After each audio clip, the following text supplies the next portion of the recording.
A tale of espionage, a lesson in civil engagement, and diplomacy is what several dignitaries offered Miami-Dade College audiences recently.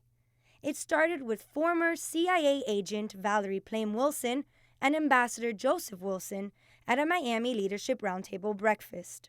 There has been a lot of disinformation thrown out there.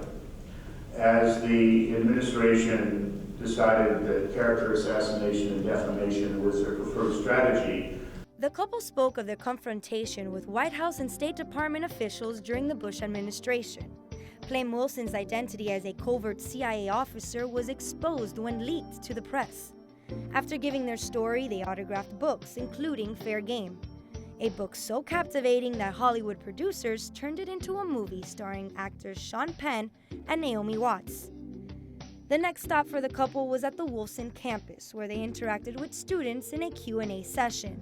Honors College student Sean Berry was among the group. I think it's great to have people who speak to you who have more experience than you do.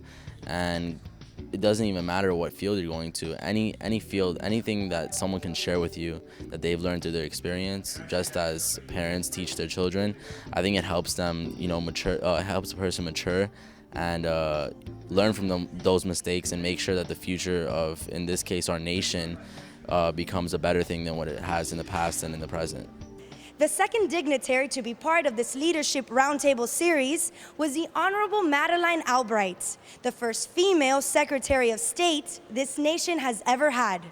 Madam Albright didn't visit the Magic City alone. She brought her celebrated exhibit with its book, Read My Pins. I am thrilled to be in this Freedom Tower, and as you pointed out, it is a very appropriate place to have this kind of an exhibit. I'm an immigrant. I came here from Czechoslovakia in 1948, the same as many of you, to escape communism. The exhibit was brought to Miami by the Knight Foundation. It showcases Ms. Albright's originality in using her jewelry as symbols to communicate during diplomatic relations. She wore many of those pins to meetings with world leaders and ordinary citizens. And it was this serpent pin that started it all. So why are you wearing that snake pin?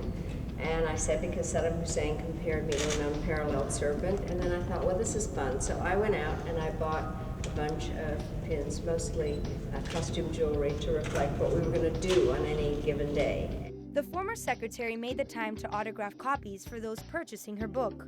She interacted with MDC jazz students by sitting with the band and picking up the sticks. But those weren't the only students she interacted with.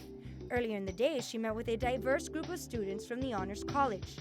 In that meeting, she gave us lessons in diplomacy and even took the time to answer questions, including mine. In this room alone, I'm sure you noticed how many countries are represented within the student body. Can you talk to us a little bit about the importance of coming to a college with so many representations? Well, I think that one of the issues was, how you learn about other countries and to learn respect for other countries. And I think if you have students that come from so many different cultures and countries, it allows you not just to learn about the country, but the human aspect of it, and to learn mutual respect and admiration for differences in history and culture. If you're interested in learning more about Madam Albright's experience as Secretary of State, pick up her biography, which explains what was discussed today in more detail. For Miami-Dade College in Focus, I'm Alexandra de Armas.